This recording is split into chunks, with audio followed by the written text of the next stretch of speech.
carrying the surname Hitler was to bear an impossible mark to erase. The close relatives of the dictator lived under the shadow of a name that made them suspects, watched, and pointed out without rest. Some were controlled by the Nazi structure itself.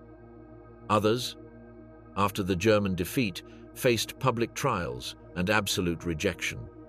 Several decided to disappear by changing their identity. Some chose not to have children so that the surname would not continue to exist. All shared the same destiny: to be defined by the blood that united them to the person responsible for the most devastating war of the 20th century. What price did those who were born into the wrong family pay? How can one escape from a surname condemned by history? And how far does the weight of being related to Adolf Hitler reach? The cursed surname, the inheritance that no one could erase. On May 8, 1945, with the unconditional surrender of Germany and the definitive cessation of the war in Europe, international attention turned not only to the high command of the Third Reich, but also to a particular matter: what would happen to the relatives of Adolf Hitler? While the Allied armies occupied Berlin and set in motion the Nuremberg trials, a small circle of people faced a destiny inevitably conditioned by a blood bond.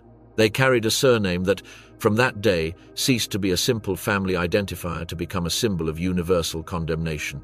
Unlike other surnames associated with Nazi leaders, which over the years were restricted to manuals, judicial files, or academic studies, the surname Hitler immediately transformed into an unequivocal emblem of the defeated regime.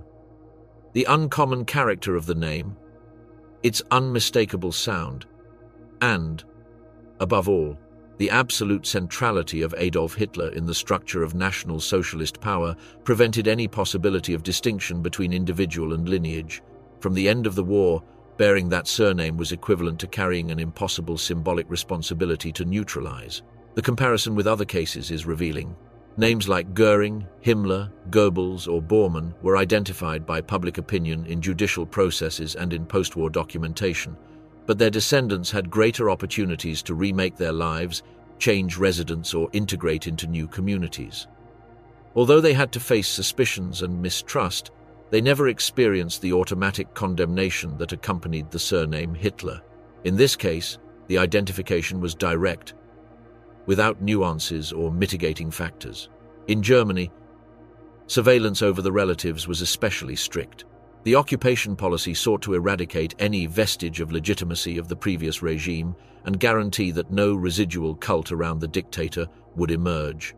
Therefore, the surviving Hitlers were subjected to observation by military authorities, intelligence services, and the media. There was no margin to differentiate degrees of kinship. The existence of a family bond was enough for society to interpret them as an inevitable extension of the Nazi past.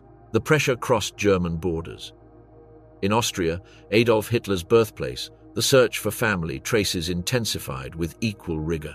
Local and international press examined archives, interviewed neighbors, and published reports aimed at confirming or denying the possibility of ideological sympathies within the family. In a devastated Europe, with millions of displaced persons and cities reduced to ruins, the figure of the dictator's relatives offered a concrete face to the persistent question of how blood was related to historical responsibility.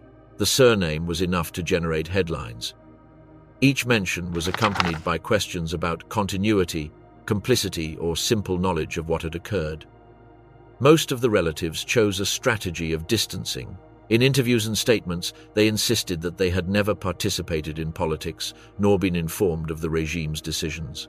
The insistence on ignorance was practically unanimous, because any other position would have meant being under judicial suspicion and social exclusion. The dilemma was clearly posed. Could someone be considered guilty solely for blood ties? At a legal level, the answer was negative. The denazification processes and international tribunals focused on individual conduct, not on family ties. No relative was prosecuted for his surname. However, in the social field, the perception was ambiguous. For many citizens, blood represented a sufficient reason to distrust, especially in the case of sisters, half-brothers, and nephews who had lived with Adolf Hitler before or during his rise to power. The authorities used some of them as witnesses in judicial processes, without them coming to occupy the place of accused. The interest was in determining to what extent the family had had knowledge of the regime's plans. In their statements, Paula Hitler, the only surviving biological sister, maintained that her life had developed outside the circles of power, first in Vienna and then in the provinces. She repeated that her news came from the newspapers, as for any common citizen. This same argument was used by other members of the family, who insisted on physical and emotional distance as a guarantee of ignorance. Alois Hitler, half-brother of the dictator, chose another path. After the war, he slightly modified his surname and settled in Hamburg, seeking to reduce public exposure. His strategy did not consist of offering statements, but of disappearing from media attention. The alteration of the surname represented an attempt to erase the immediate association, although official archives and press chronicles kept the link intact. Angela Hitler, half-sister who had worked as housekeeper at the Berghof residence, explained that her relationship with Adolf was limited to the domestic sphere. Although the presence of her daughter Geli in Hitler's house and the circumstances of her death had generated speculation, Angela insisted that she never had knowledge of the later crimes. The distinction between the private and the political was the core of her defense, although it could hardly counteract public perception. William Patrick Hitler, nephew of the dictator, chose a different path. After living for a time in Germany during the first years of the regime, he fled to the United Kingdom and then emigrated to the United States. There he became a public figure critical of his uncle, published articles and gave conferences against Nazism. Finally, he enlisted in the American Navy, participating in the war against Germany. His trajectory made him a singular case. He used his kinship as an argument to denounce the regime. However, even in his case, the association with the surname never disappeared.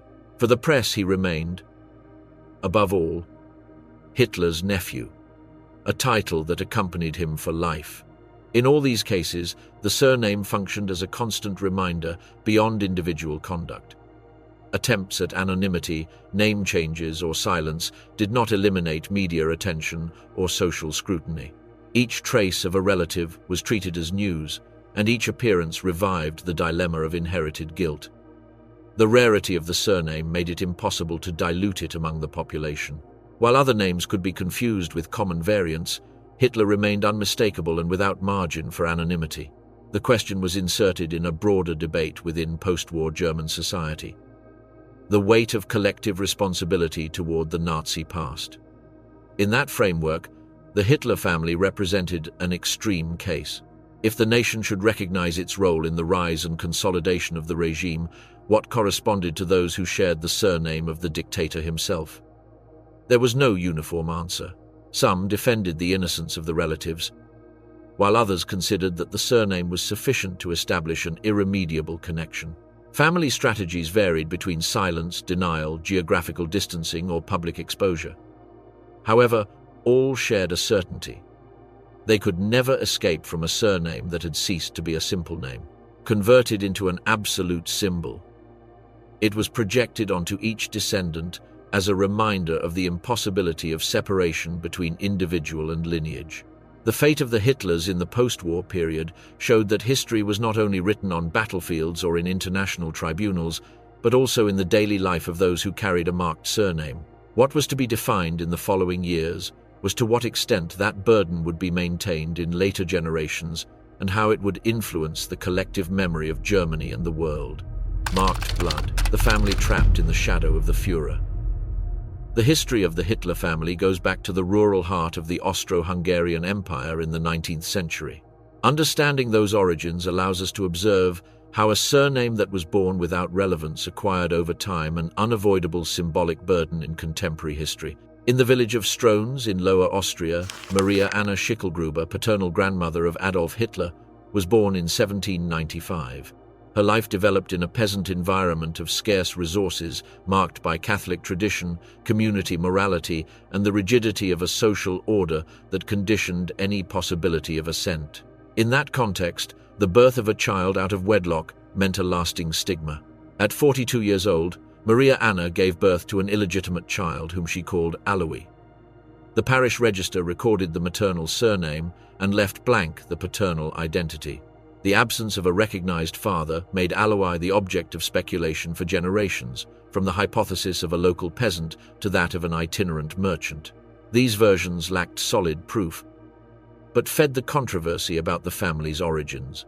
Illegitimacy in rural communities limited social prestige and could condition an entire life. However, Alois managed to integrate into the working world and later enter the customs service of the empire. This state institution granted stability and respect, although it also demanded an image according to its hierarchy. In that sphere, the surname had considerable weight. In 1876, Alois requested legal recognition as son of the deceased Johann Georg Hiedler, who had been married to his mother in the last years of her life. The procedure was formalized with the endorsement of a parish priest and 3 witnesses, despite the fact that Johann Georg had never recognized him during his lifetime. In the register, the surname was recorded not as Hiedler but as Hitler, probably due to a transcription error or a simpler phonetic adaptation. The change was decisive. Schicklgruber was long and of peasant sound, while Hitler was brief, forceful, and of Germanic resonance. With that modification, Alois could better integrate into the administrative environment and project an image more in accordance with his aspirations. What seemed like a bureaucratic matter ended up defining the name by which the family would be remembered. The lack of clarity about Alois's paternal origin generated contradictory versions. One of the most widespread suggested a possible Jewish ancestor, identified as Leopold Frankenberger in the city of Graz. However, historical records rule out that possibility. In the period in question, there were no Jewish communities settled in the region since they had been expelled centuries earlier and only began to return officially decades later. There are also no documents that prove the existence of a Frankenberger in Graz at that time. The rumor gained notoriety because it was mentioned by Hans Frank, Governor-General in occupied Poland, before his execution at Nuremberg. Although he never provided proof, his statement fed the idea of a biographical contradiction in the leader of anti-Semitism. The version, without documentary foundation, was used both to attack him and, in some circles of the regime itself, to present the supposed overcoming of impure origins through ideology. Alois, already with the surname Hitler, reached the position of customs inspector, which assured him regular income and status within the Austrian lower middle class. He was described as a severe man, authoritarian at work and at home, where he imposed strict discipline. Sources agree that he resorted frequently to physical punishment and maintained a rigid style of education. In that environment, Adolf grew up, who from childhood showed resistance to paternal authority. His desire to dedicate himself to art contrasted with his father's aspirations, who insisted on the security of an administrative career. The tensions led to confrontations that reflected the imposition of a model of absolute obedience against the son's impulse for independence. Clara Pölzl, Adolf's mother, represented a marked contrast. Of peaceful and dedicated character, she maintained a relationship of intense closeness with her children. She was Alois's cousin, and to be able to marry in 1885, an ecclesiastical dispensation was necessary. Before her marriage, she had worked as a servant in Alois's house, and after the death of his second wife, she became his third woman. The union was the object of comments due to the closeness of kinship, but within the home, Clara assumed the role of emotional support. Her relationship with Adolf was described as particularly close. Dr. Eduard Bloch, who attended her in her final illness, related that Clara's death in 1907 generated in her son a reaction of grief uncommon in intensity, a fact that was recorded in his memoirs after the war. The marriage had 6 children, although only Adolf and Paula survived to adulthood. The high infant mortality of the era marked the family with successive losses. Gustav, Ida, and Otto died as children. Otto's death, who died a few days after being born, left a deep mark on Clara, who lived in permanent worry about the health of her other children. The coexistence of Adolf and Paula was crossed by the experience of the fragility of family life. Both grew up in an environment where the early death of siblings was part of daily reality. In their memories, Paula would always highlight their mother's affection as the counterweight to their father's harshness. The tensions between Adolf and Alois intensified over the years. The young man insisted on his artistic vocation, while the father demanded discipline and continuity in the administrative tradition. The confrontations became increasingly violent until Alois's death in 1903, when Adolf was 14 years old.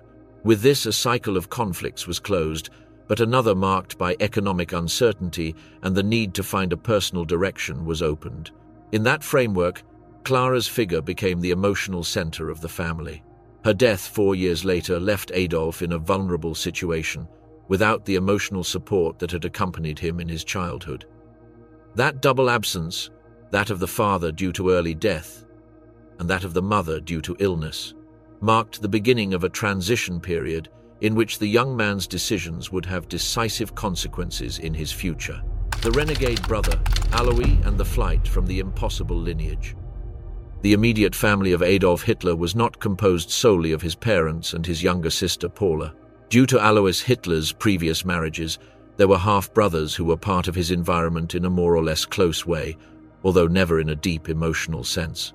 The kinship, however, was enough so that after the regime's defeat, their names were exposed to public attention, and the weight of a surname converted into a synonym of condemnation.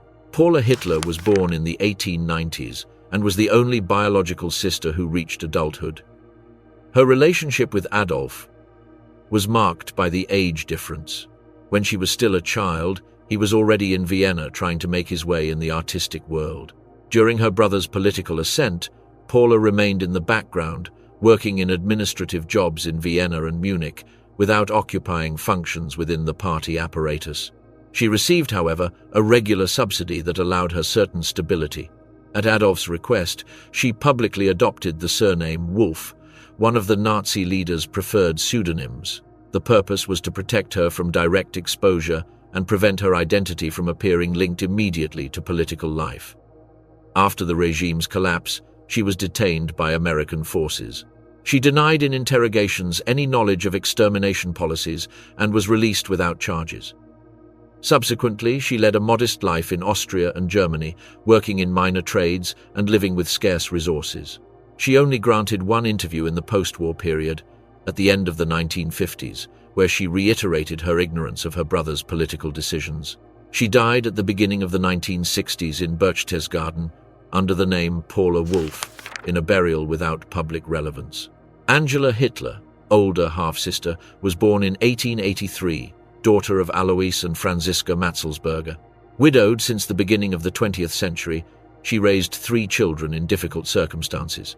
During Adolf's ascent, she was called to work at the Berghof, the dictator's alpine residence, where she served as housekeeper. That position placed her in a circle of trust that no other member of the family accessed. Her daughter Geli Raubal became a key figure within this environment.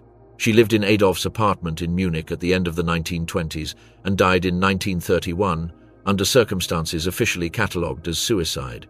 This fact had an immediate impact on the relationship between Angela and her half-brother. Although she never made public accusations, the distancing was evident and was consolidated when in 1936 she contracted marriage with Martin Hamitz, architect from Saxony, a union that Adolf did not approve. From then on, Angela disappeared from the inner circle, although she continued receiving economic support until the end of the war. After the German defeat, she settled in Hanover, remained outside public life, and died in 1949 without having left memoirs or relevant testimonies. Alois Hitler Jr., son of Alois and Franziska, was born in 1882. From youth, he maintained a conflictive relationship with his father and soon abandoned the home.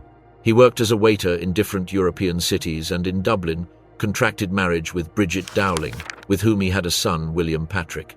However, he abandoned his Irish family and returned to Germany, where he contracted a second union without having dissolved the first, which constituted a case of bigamy. From that relationship, Heinz Hitler was born, who served in the Wehrmacht and died in a Soviet prisoner camp in 1942.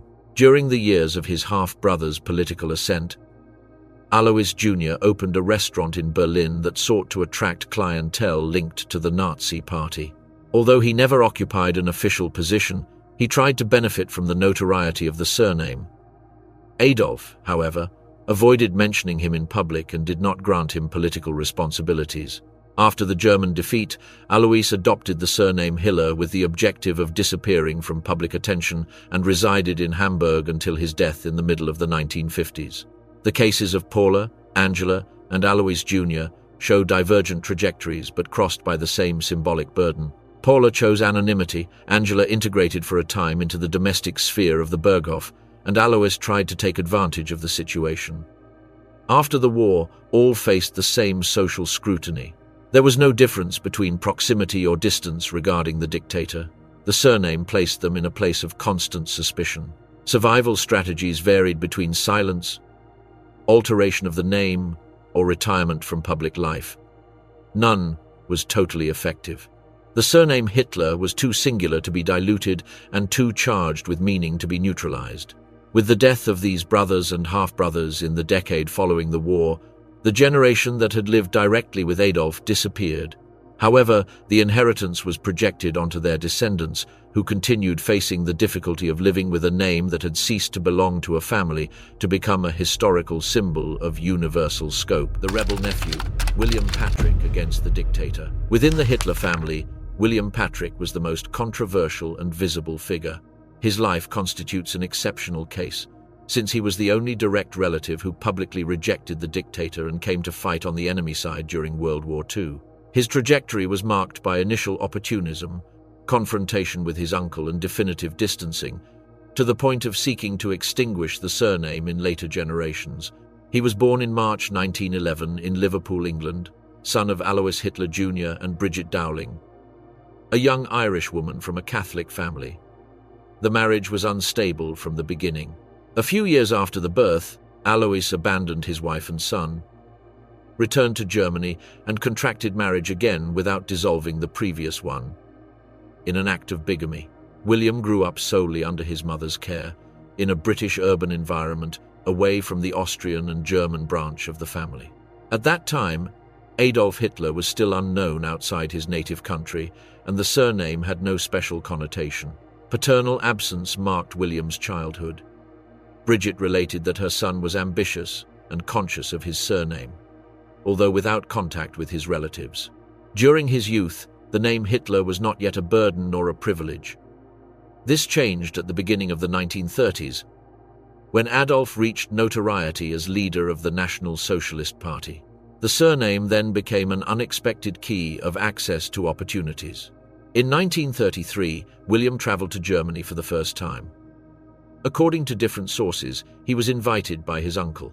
He obtained temporary jobs in financial institutions and at the Opel Automotive Company under partial control of American capital. These positions responded less to personal merits than to Adolf's interest in keeping him under supervision. William enjoyed high salaries and certain social exposure, but his position remained marginal. He never received a position within the party nor in the administration, and soon became convinced that his uncle distrusted him. The nephew sought to obtain more influence. He came to insinuate that he could spread embarrassing details of family history if he was not granted opportunities. Among the rumors he mentioned were speculations about Alois's illegitimacy and the supposed relationship with Jewish families in Graz. Although they lacked proof, those rumors could affect the image of racial purity that the regime propagated. The pressure attempt did not prosper. Adolf offered him a higher-ranking position on condition that he renounce his British citizenship, which would leave him without possibility of returning to England. William perceived the risk and rejected the proposal.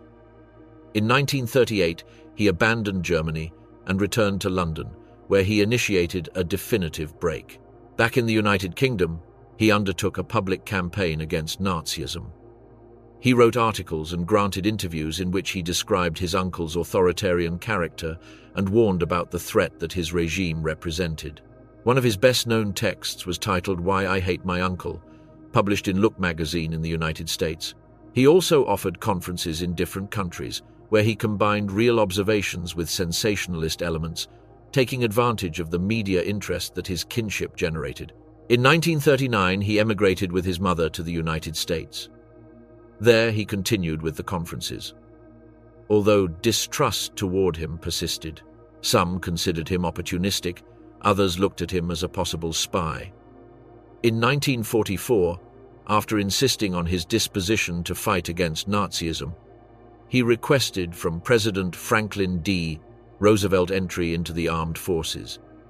He was accepted and joined the United States Navy as a medical assistant. He served in the Pacific Theater, was wounded, and received the Purple Heart. His military service made him the only direct member of the Hitler family who fought with weapons against the regime. With the end of the war, he faced a dilemma. The surname Hitler remained a burden, even in the United States. He decided to change it legally to William Patrick Stewart Houston. He settled in Patchogue on Long Island, where he opened a small medical analysis laboratory. He contracted marriage with Phyllis, a woman of German origin, and they had 4 children: Alexander, Louis, Howard, and Brian. The family led a reserved life. William avoided public attention, rejected proposals to write memoirs, and maintained silence during his last years.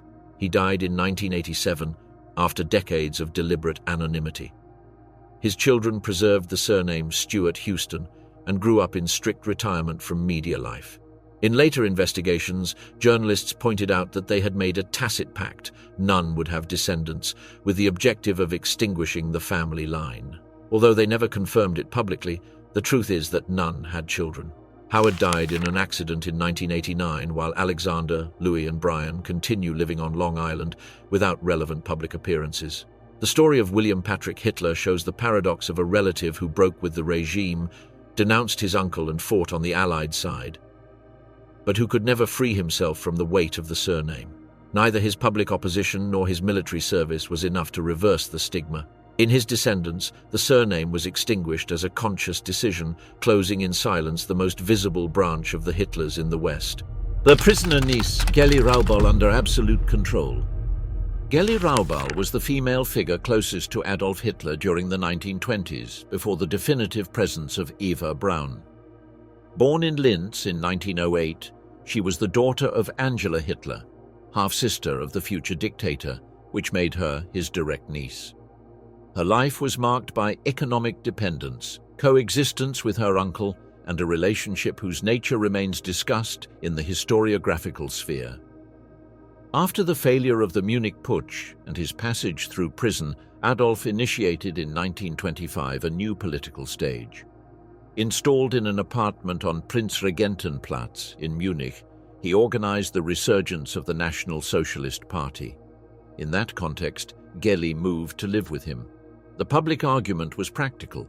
Adolf offered Angela a position as housekeeper in Obersalzberg, while Geli, at 17 years old, would settle in Munich to train in singing. Family closeness and Adolf's tutelage justified the arrangement, although comments about the type of relationship they maintained were soon generated. Geli participated in social acts, accompanied her uncle on trips, and appeared with him in photographs.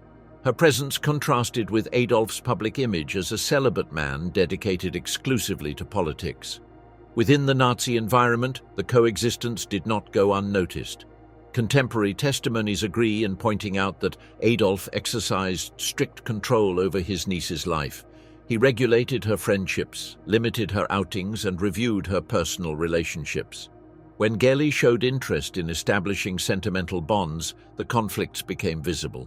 A documented case was her relationship with Emil Maurice, Hitler's chauffeur and founding member of the SS. Upon discovering it, Adolf prohibited contact and, although he kept Maurice in the party due to past loyalty, interrupted any approach with Geli. The niece remained in a state of dependence. She lacked economic autonomy and lived under her uncle's direct supervision. That control was justified as protection, but in practice prevented her from developing an independent life. The situation generated speculations around the existence of a closer relationship than acceptable between both. Some critics of Nazism, like Konrad Haydn, suggested sexual connotations. Others, like Otto Strasser, added accusations of sadistic character. None of these statements was confirmed conclusively, but they show how the bond was perceived as anomalous, even in its own time. On September 18, 1931, Geli Raubal was found dead in the apartment on Prinzregentenplatz. She was 23 years old. The official cause was a shot with Adolf's personal weapon. The police report concluded suicide, although the circumstances remained surrounded by doubts. In the previous days, Gailey had manifested her desire to move to Vienna to continue singing studies against her uncle's will. Adolf was in Nuremberg when the fact occurred and returned immediately upon learning the news. From the beginning, alternative versions circulated. Some spoke of a covered-up crime, others of a suicide product of the pressure of living under constant vigilance. The file was closed quickly, and the National Socialist Party took charge of minimizing public repercussion. The press barely treated the case, and Gailey's name soon disappeared from official accounts. The impact on Adolf was notorious. He suspended activities for months, withdrew from social life, and kept Gailey's room in Obersalzberg intact for years. His niece's death marked a turning point in his private life. From then on, his sentimental relationships were characterized by secrecy and subordination. Eva Braun, his later companion, always remained in the background, without presence in politics or significant public exposure. Gailey's loss also had consequences on the family level. Adolf's relationship with Angela Hitler, the young woman's mother, deteriorated irreversibly. Although he never blamed her, nor was she accused by him, the bond between both cooled until disappearing, coinciding with Angela's departure from the Berghof's domestic circle. In political terms, the episode reinforced the propagandistic construction of Adolf as a celibate leader consecrated to Germany. After Gailey's death, the official narrative insisted that he had renounced private life to dedicate himself completely to the party. Nazi propaganda converted that image into a legitimation resource, presenting his bachelorhood as sacrifice.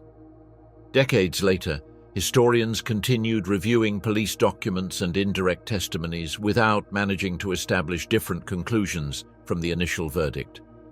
Gailey's figure remained relegated to biographies and studies about the dictator's private life, without appearing in the regime's official documentation. The way she was silenced shows how Nazism managed their leaders' personal information, erasing any element that could affect the image of discipline and absolute dedication. The life and death of Gailey Raubal constitute a singular episode within the history of the Hitler family. They represent the intersection between the domestic and the political, between intimate vigilance and the public construction of a leader. Although official archives closed the case, the controversy never disappeared, and her name remains as an inevitable reference in understanding the family bonds that surrounded Adolf Hitler in the years of his ascent. The Invisible Lover, Eva Braun and the Pact of Silence. Eva Braun occupies a particular place in the history of the Third Reich.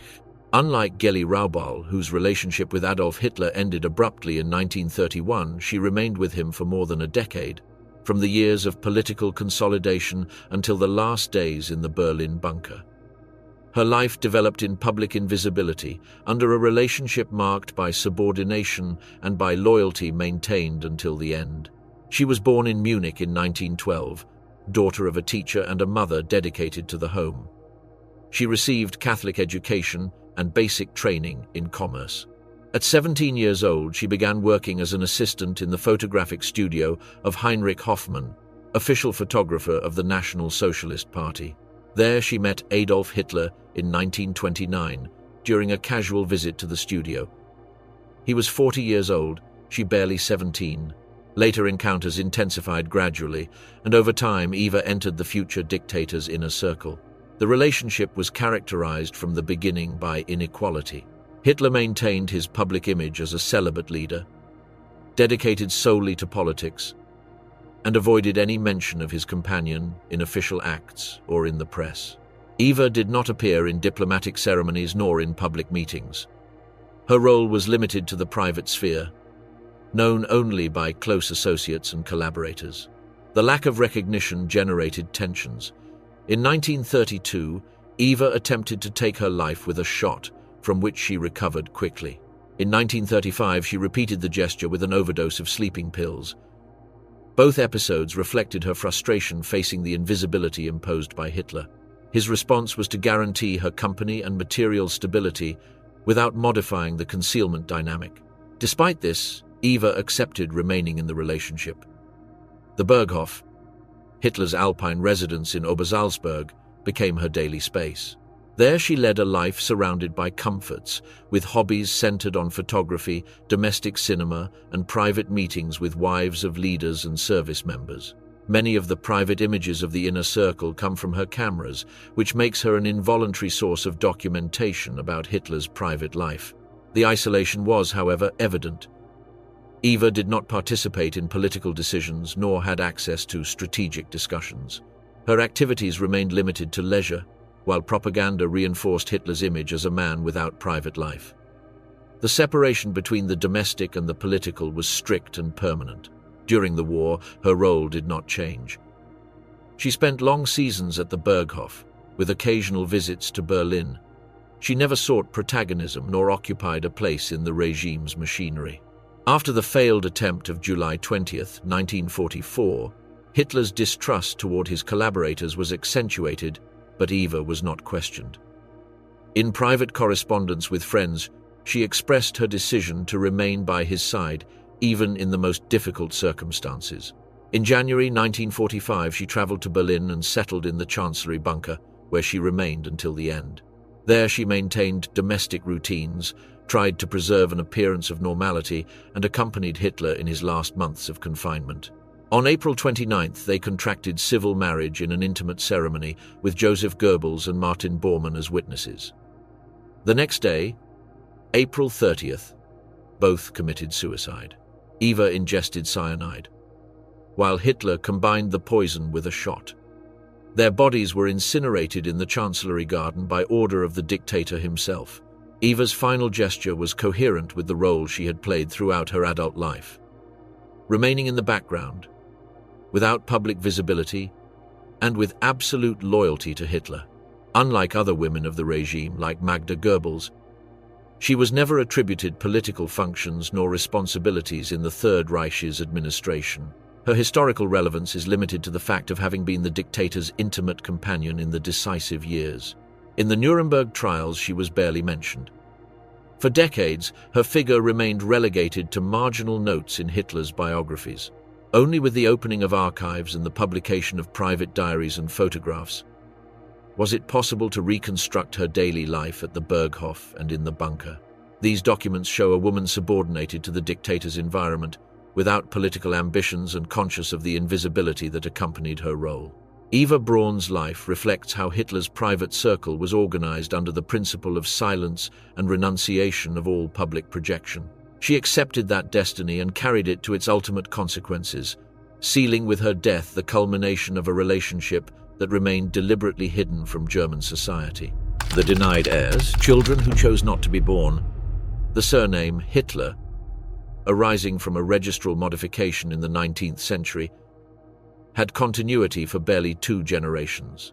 The German defeat in 1945, added to the symbolic weight of the name, determined that the descendants opted for silence, anonymity, or conscious renunciation of prolonging the line. Among them, different trajectories are distinguished: that of nephew Heinz Hitler, fallen as a soldier of the regime, the children of Angela Hitler, who led discreet lives in Austria, and the descendants of William Patrick in the United States, whose decision not to form families assured the extinction of the most visible branch. Heinz Hitler was born in 1920, son of Alois Hitler Jr. and his second wife, Hedwig Heidemann.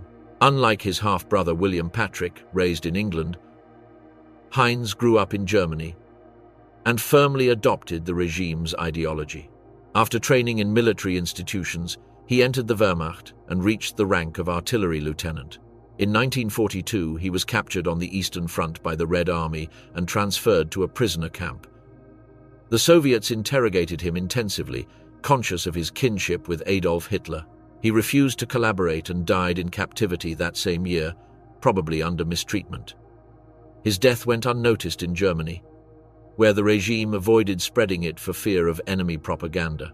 He represents the case of a relative who remained loyal to Nazism until the end. Leo Rudolf Raubal Jr., born in 1906, was son of Angela Hitler and direct nephew of Adolf. He studied chemical engineering and led a life away from politics until the war reached him. During the Stalingrad campaign, in 1943, he was mobilized as a Luftwaffe officer and fell prisoner to the Soviets. His condition as Hitler's nephew made him a special detainee. Later documents suggest that Stalin considered an exchange for Marshal Friedrich Paulus, captured at Stalingrad, although the proposal was not materialized. Leo remained in captivity in the Soviet Union until 1955, when he returned within the framework of an agreement managed by Chancellor Konrad Adenauer to repatriate prisoners of war. Afterward, he lived in Linz, dedicated to teaching. He had a son, Peter Raubal, born in 1939, who became an engineer and never had descendants, which closed this family branch. Elfriede Raubal, sister of Leo and Geli, was born in 1910. She led a discreet life in Austria, married to Ernst Hochegger. They had a son, Heine, born in 1945, who also trained as an engineer. He also did not have children, which meant the biological extinction of the Raubal line. Elfriede died in 1993 without having had public exposure. The best-known branch in the post-war period was that of William Patrick, nephew of Adolf and son of Alois Jr. After emigrating to the United States, he adopted the surname Stuart Houston. There he married Phyllis Jean-Jacques and had 4 children: Alexander, Louis, Howard, and Brian. The brothers grew up on Long Island and led reserved lives. Alexander, the eldest, studied history and granted a brief interview in the 2000s, denying a formal pact not to have descendants, although confirming that none had formed a family. Howard died in 1989 in an automobile accident. The other 3 remain alive, dedicated to technical and administrative professions, always away from media attention.